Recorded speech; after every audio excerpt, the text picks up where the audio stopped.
Welcome to how to use my 7 Wonders References Spreadsheet. If you have no idea what 7 Wonders is, I highly recommend that you purchase the 7 Wonders board game by Antoine Bauza. It's one of our favorite games in my house. This is a super fun game, but there is a lot to learn and a lot to keep track. You can play up to 7 players and there are expansions. And I know the 7 Wonders has been translated into multiple languages, so if you're interested in helping me translate this to your language, please reach out. The email is at the bottom of the spreadsheet, or you can also go to everydayspreadsheet.com, and when you click on the 7 Wonders product, there is a send me a message button that you can click on it. In the instructions tab, like all of my spreadsheets, you're going to find instructions on how the spreadsheet works, as well as a link to this video and a link to send me an email with any questions or something that you saw that it's not right, or if you want to help me translate into other languages. Here you're also going to find direct links to the tabs. There's a Scorecard tab, there's a Cards tab, there's a Wonder Stages tab, an Edifice tab, and a Leader Cards tab. So you can click it in here or you can browse through them down here. I'm gonna go in order and show you how they work. For the Scorecard, you are going to input the points for each one of the players. This is a game that you can play up to 7 people. If you even want to go one step further and customize, you can change the name in here. So I am going to put my name in here. First row is any points that you got on your wonder. So let's pretend I got 10. Second row is any points that you got from money. As a reminder, every 3 coins equal 1 point. Any debt tokens. Now, if you are playing just the base game, you might not know what debt tokens are. They come in one of the expansions, and I'm sorry, I don't remember which one it is.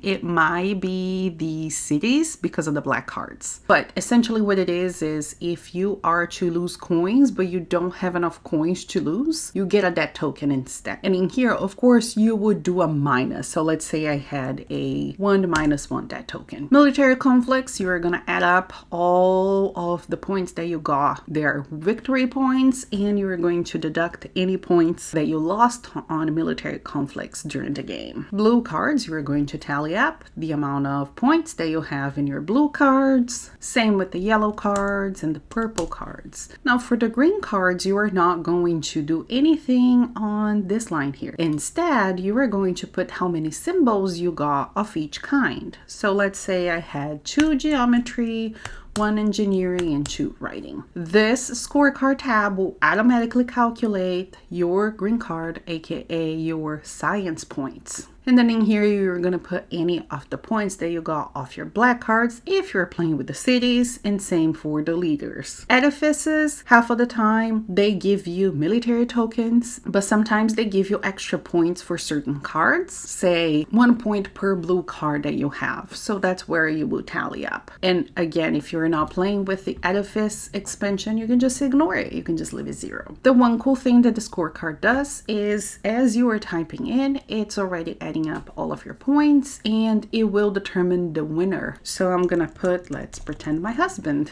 is playing with me here, and I am going to input his numbers. As I am inputting his numbers, you are going to see that they are getting updated, and as soon as his score hits more than mine, you see that his name is now being displayed here.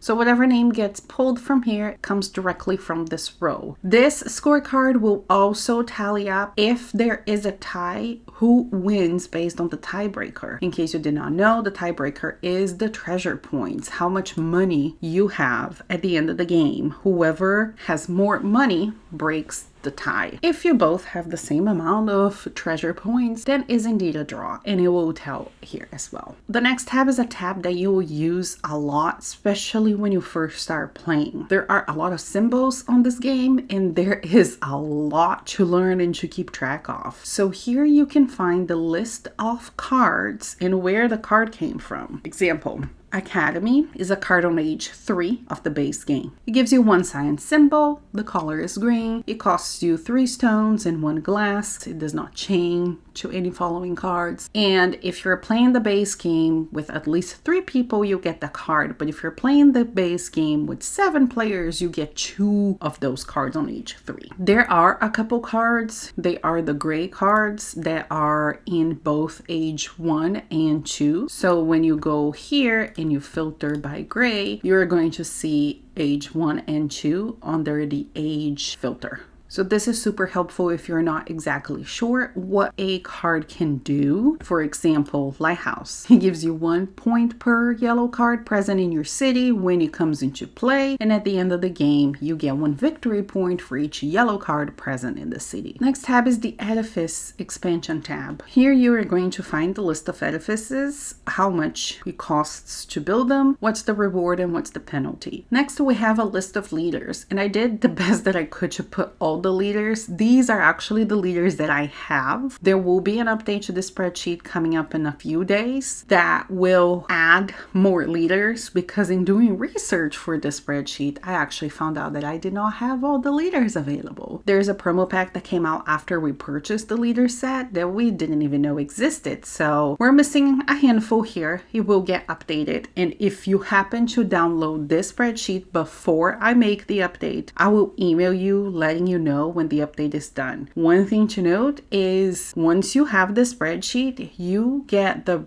access to it at any point in time. So if I make an update in Google Sheets, you can automatically download a new copy. If you prefer to use Excel, whenever I make the update, I do send a blast email to everybody who has downloaded the spreadsheet, and I provide a copy of the Excel file as well. Very similar to the cards. Here you're going to see who the leader is, what the effect and what the cost is. Last but not least is the wonder stages. It is sometimes, especially at the beginning of you playing the game, to memorize the symbols there on the wonders. You're also going to see, depending on the edition of the game that you have, your sides may be A and B or day and night. If you have A and B, just know that day is A and night is B. So here is super easy to see what the benefits of your wonder are. You can filter based on whatever wonder you ended up with. So let's look at the Great Wall, for example. The Great Wall is a very interesting wonder because you can build the stages in any order you wish to do so. So under the stage column, you're going to see X. It's really at your own choosing. You will always produce a loom. And then here you have on the day side, the cost, the reward, and then on the night side, the cost and the reward as well. Now, if you wish to print this, I know that not a lot of people will be inclined to have their phones open or a tablet with this open. So you can click the print symbol up here and it will already come up in a pretty good way to print. And this rounds up how the spreadsheet works. As a reminder, if you run into any issues, I've tested a lot of the spreadsheet, but there's always a chance that something was missed or something was typed wrong when I typed everything that's in here. Please reach out, let me know. I am happy to work with you to get that fixed. And if you have any questions about anything 7 Wonders spreadsheet related, I am always here to help you. I hope you have a great time playing with 7 Wonders.